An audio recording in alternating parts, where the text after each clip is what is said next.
اور اقلیتی ممبران کے نوٹیفیکیشن ہو جانے کے بعد کوئی جواز نہیں ہے کہ قومی اسمبلی کے اجلاس کو تاخیر کا شکار کیا جائے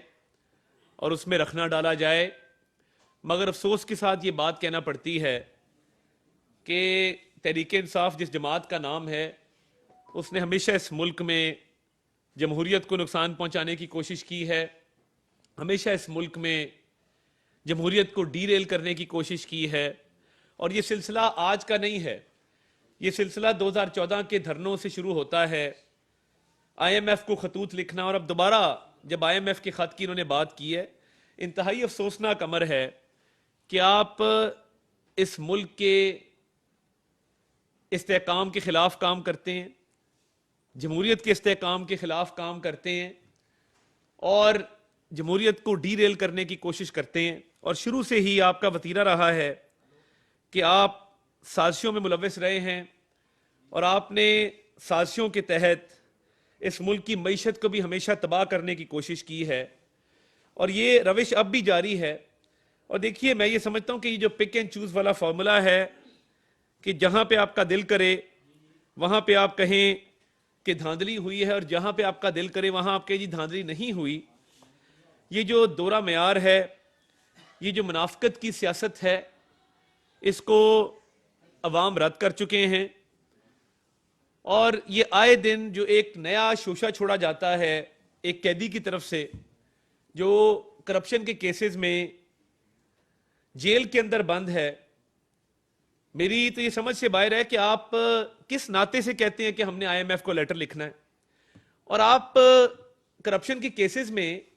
قید میں بند ہیں، آپ پہ 190 ملین پاؤنڈ کا کیس ہے، توشہ خانہ کا کیس ہے، تو پھر آپ جب جیل سے یہ کہتے ہیں کہ میں آئی ایم ایف کو خط لکھنے جا رہا ہوں، آپ کس حیثیت سے لکھ رہے ہیں؟ کیا آپ آئی ایم ایف کے خط کے اندر یہ لکھیں گے کہ میرے پہ اربوں روپے کی کرپشن کا الزام ہے مجھ پر اور میری اہلیہ پر؟ کیا آپ ان خطوط میں لکھیں گے کہ آئی ایم ایف والوں، میں جو سربراہان مملکت ہمارے دوست ممالک کی طرف سے آتے تھے ان سے دیے گئے تحفے بیچ کے اس کے پیسے میں ہضم کر گیا؟ کیا آپ لکھیں گے کہ میری کابینہ وہ کابینہ جس نے 190 ملین پاؤنڈ کا سکینڈل کیا اور اس قوم کے اربوں روپے ہم نے اس میں غبن کر دیا، فراڈ کر دیا، کرپشن کر دی؟ تو جب آئی ایم ایف کو خط لکھیں اس میں لکھیں کہ میں نے دین کا نام استعمال کیا اپنی سیاست کے لیے، امر بالمعروف نہی عن المنکر کہا، ریاست مدینہ کہا، اور مذہب کو استعمال کیا، اور کرتوت بالکل اس کے برعکس کیے کہ جہاں پہ گھڑیاں بیچی گئیں، جہاں پہ 190 ملین پاؤنڈ کا ڈاکہ ڈالا گیا، جہاں پہ آپ نے اربوں روپے کے غبن اور کرپشن کی اس پنجاب کے صوبے میں کی، تو ان خطوط میں یہ لکھیے گا کہ میں ایک کرپٹ آدمی اور میرے پہ کیسز اور میں جیل میں بند ہوں۔ میں حیران ہوں کہ صدر مملکت عارف الوی صاحب جو ہمیشہ اپنے عہدے کے ساتھ زیادتی کرتے آئے ہیں اور وہ صدارت کے منصب سے انصاف نہیں کر سکے، انہوں نے اپنے حلف کے ساتھ انصاف نہیں کیا۔ بطور صدر مملکت آپ نے ایک حلف لیا ہے کہ آپ آئین پاکستان کے وفادار رہیں گے، آپ آئین کی پاسداری کریں گے۔ میں حیران ہوں کہ قومی اسمبلی کے اجلاس کے اوپر ابھی تک صدر مملکت کوئی فیصلہ نہیں کر سکے۔ ایک سمری صدر مملکت کو ارسال کی گئی وزیراعظم ہاؤس کی طرف سے، جس میں کہا گیا کہ سوموار کو اجلاس جو ہے وہ کال کیا جائے 26 تاریخ کو، اس پہ عمل درآمد نہیں ہو سکا، اور صدر صاحب اجلاس بلانے سے گریزاں ہیں، اپنی آئینی ذمہ داری نبھانے سے گریزاں ہیں۔ اور دیکھیے، آئین کے اندر یہ بات درج ہے کہ آپ اجلاس نہیں بلائیں گے تو جب 21 دن کو، تو اس دن تو اجلاس آٹومیٹکلی سپیکر کال کرے گا، کیونکہ آئین کے اندر درج ہے کہ 21ویں روز قومی اسمبلی کا اجلاس بلایا جانا ہے، اور وہ 29 تاریخ بنتی ہے، اور جب آپ 29 تاریخ کو دیکھیں گے کہ انشاءاللہ تعالی اجلاس ہوگا، ہم تمام ممبران قومی اسمبلی کے نوٹیفیکیشن ہو چکے، ریزرو سیٹ پہ خواتین کے نوٹیفیکیشن ہو چکے، مائنورٹیز کی سیٹس پہ مائنورٹی ممبران کے نوٹیفیکیشن ہو چکے، تو صدر صاحب صرف اور صرف جمہوریت کو نقصان پہنچانے کے لیے وہ پی ٹی آئی کے ورکر بنے ہوئے ہیں، وہ گوہر خان سے ملاقاتیں کرتے ہیں، وہ پی ٹی آئی کے اراکین ایوان صدر بلاتے ہیں، اور ایوان صدر اس وقت سازشوں کا ایک گڑھ بنا ہوا ہے، یعنی جب دل کرتا ہے تو کہتے ہیں میں نے جیل میں ملاقات کرنی ہے عمران نیازی سے. جب دل کرتا ہے ریاست مخالف بیانیے کو پروان چڑھاتے ہیں اور چڑھاتے رہے ہیں. اور میری سمجھ سے باہر ہے کہ آپ نے ایوان صدر میں رہ کے جو آپ کے بیٹے عواب الوی نے ایک امریکہ کی بھارتی نژاد لوگوں کی جو ایک ڈینٹسٹری کی فرم تھی اس کے ساتھ جو ایم او یو کیا, آپ بطور صدر اس میں شریک رہے. یہ میں نے میڈیا کے اپنے بھائیوں سے شیئر کیا, وہ امیج اگر آپ سائیڈ سکرین پہ بھی چلوا دیں کہ یہ آپ نے جو 700 کروڑ کا ایم او یو کیا اور 700 کروڑ بٹورے ان بھارتی نژاد امریکیوں سے جن کے ساتھ یہ ایم او یو سائن کیا گیا تھا, آپ بطور صدر آپ کا کیا یہ آپ کو زیب دیتا تھا؟ کیا آپ کا جو منصب ہے, آپ کا جو عہدہ ہے, یہ اس بات کی اجازت دیتا ہے کہ آپ اپنے بیٹے کے کاروبار کو فروغ دینے کے لیے ایک ایم او یو سائن کروائیں؟ اور وہ نجی نوعیت کا M O U governor house Karachi میں سائن ہوا. ڈاکٹر عواب الوی جو خود ڈینٹسٹ ہیں وہ 700 کروڑ کا ایک ایم او یو کرتے ہیں برنگنگ سمائلز کے نام سے ایک کمپنی کے ساتھ, اور عارف الوی بطور صدر مملکت اس ایم او یو کی دستخط کرنے والی جو سائننگ سیریمنی تھی اس میں موجود تھے. آپ نے اپنے عہدے کا غلط استعمال کیا, آپ نے اپنے اختیارات کا ناجائز استعمال کیا,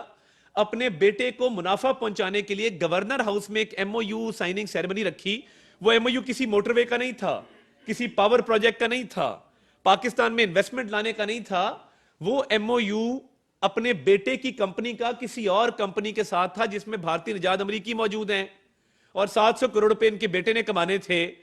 تو عارف الوی صاحب نے بطور صدر مملکت وہاں پہ ان کی موجودگی آپ دیکھ سکتے ہیں, وہ تصویر ہے موجود ہے, گورنر ہاؤس کا ریکارڈ موجود ہے کہ وہاں پہ وہ موجود تھے. خود آپ کرپشن کریں 700 کروڑ کی اور جمہوریت کو ڈی ریل کرنے کی کوشش کریں. ہم تو ڈیموکریٹک کنسولیڈیشن کی طرف جا رہے ہیں, ہم تو چاہتے ہیں کہ جمہوریت اس ملک میں مستحکم ہو, اس ملک کی معیشت کو استحکام جو ہے وہ ملے, اور اس ملک میں انویسٹمنٹ آئے, غربت کم ہو, بے روزگاری کم ہو. اور صدر صاحب وہاں بیٹھے سازشیں کر رہے ہیں, اور نہ صرف سازشیں کر رہے ہیں بلکہ ڈے ون سے جب بھی ان کو موقع ملا ہے, کوئی اہم اپوائنٹمنٹس کا معاملہ ہو وہ اٹھ کے بھاگ کے جو ہے وہ زمان پارک جاتے ہیں, کوئی اور معاملہ ہو تو وہ کہتے ہیں میں نے جیل میں ملاقات کرنی ہے. اور یہ دیکھیں ان کے اثاثے آپ چیک کر سکتے ہیں, میں نے جو ایف بی آر سے ڈیٹا حاصل کیا ہے, صدر صاحب کے جو کل اثاثے ہیں اگر آپ ان کی مالیت چیک کریں تو مجھے حیرانگی ہوتی ہے کہ آپ کا ڈی ایچ اے میں کلفٹن میں پراپرٹی ہے کراچی کے اندر, آپ کی جو کل اثاثے آپ نے ڈکلیئر کیے ہیں وہ 4 کروڑ 36 لاکھ روپے آپ نے ڈکلیئر کیے ہوئے, جبکہ مارکیٹ ویلیو 14 کروڑ سے بھی تجاوز کر چکی ہے, 14 کروڑ سے اوپر کی ویلیو ہے. تو یہ باقی جو فرق آ رہا ہے یہ آپ نے ڈکلیئر کیوں نہیں کیا؟ آپ کے اثاثہ جات کے اندر انوملیز موجود ہیں. پھر انہوں نے ایوان صدر کے اندر ایک عادل انصاری نامی آدمی میڈیا کوارڈینیٹر رکھا جو ایک سیاسی جماعت کا رکن ہے اور جو ریاست مخالف بیانیاں بناتا رہا ہے, اور انہوں نے فلسطین کے معاملے پہ صدر مملکت, صدر پاکستان نے جو ہم نے 2 اسٹیٹ تھیوری جس کو ہم سپورٹ کرتے ہیں کہ فلسطینیوں کا ایک علیحدہ اور خود مختار ایک خطہ ہو, اس حوالے سے بھی انہوں نے سوشل میڈیا پہ کیمپین چلوائی اور اس نظریے کو سپورٹ نہیں کیا. اور میں یہ سمجھتا ہوں کہ جب آپ فلسطین کے معاملے پہ آپ نے پاکستان کو شرمندہ کیا, آپ نے پوری اسلامی دنیا کو شرمندہ کیا, بطور صدر کیا آپ کو زیب دیتا تھا کہ آپ اس طرح کا کام کرتے کہ فلسطین کے معاملے کے اوپر آپ فلسطینیوں کے حق میں بات کرنے کی بجائے فلسطینیوں کے خلاف چل پڑے؟ آپ نے فلسطین مخالف بیانیہ چلایا. بیٹا آپ کا کرپشن کرے, عہدے کا ناجائز استعمال آپ کریں, اپنے بیٹے کی انویسٹمنٹ بڑھوانے کے لیے سرکاری وسائل کا استعمال کریں, بھارتی نژاد امریکیوں کے ساتھ ایم او یو سائن کریں, اور اس کے بعد آپ کہیں کہ میں نے قومی اسمبلی کا اجلاس نہیں بلانا. جمہوریت چلے گی انشاءاللہ تعالی, جمہوریت مستحکم ہوگی, معیشت بھی مستحکم ہوگی اس ملک میں,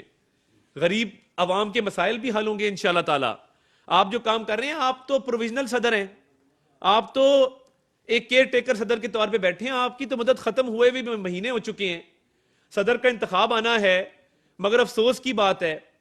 کہ آپ ایک سیاسی کارکن بن کے رہے, ایک سیاسی جماعت کے رکن بن کے رہے, صدر کے دفتر کو, ایوان صدر کو بے توقیر کیا, اس کو سازشوں کا گڑھ بنایا. IMF کو خط لکھنے کا معاملہ ہو تو اس کے دانے بانے صدر سے ملتے ہیں, جیلوں میں جا کے ملاقات کرنے کا معاملہ ہو, پیغام رسانی کا معاملہ ہو, اس کے تانے بانے ایوان صدر سے ملتے ہیں. آپ کے بیٹے کی کرپشن ہو, اس کے تانے بانے آپ سے ملتے ہیں, آپ خود موجود ہوتے ہیں. اثاثہ جات کا معاملہ ہو, اس کے تانے بانے آپ سے ملتے ہیں. تو دیکھیں قومی اسمبلی کا اجلاس تو ہو جائے گا 29 تاریخ کو انشاءاللہ تعالی, قومی اسمبلی کے ممبران کا حلف بھی ہو جائے گا, مگر آپ تاریخ میں ایک ایسے صدر کے طور پہ جانے جائیں گے کہ جس نے اپنے عہدے کا ناجائز استعمال کیا, جس نے جمہوریت کو نقصان پہنچانے کی کوشش کی, اور جس نے ایوان صدر میں رہتے ہوئے سیاست کو فروغ دیا, سازشوں کو فروغ دیا, اور جمہوریت کو نقصان پہنچا کر اپنی سیاسی جماعت کے بیانیے کو پروان چڑھانے کی کوشش کی. بہت شکریہ. اچھا, یہ آپ نے جو فرمایا ہے کہ 700 کروڑ والا جو معاملہ ہے, اس کے اوپر بحثیت جماعت مسلمون جو ہے وہ کیا کرنے جا رہی ہے؟ عدالت میں جائے گی یا کسی انویسٹیگیشن ایجنسی کے پاس درخواست دے گی؟ دیکھیں میں یہ سمجھتا ہوں کہ صدر مملکت جو کہ اب کیئر ٹیکر صدر مملکت ہے کئی ماہ سے, ان کے خلاف مکمل تحقیقات ہونی چاہیے, مکمل قانونی کارروائی عمل میں لائی جانی چاہیے, اور جو انہوں نے عہدے کا ناجائز اور غلط استعمال کیا ہے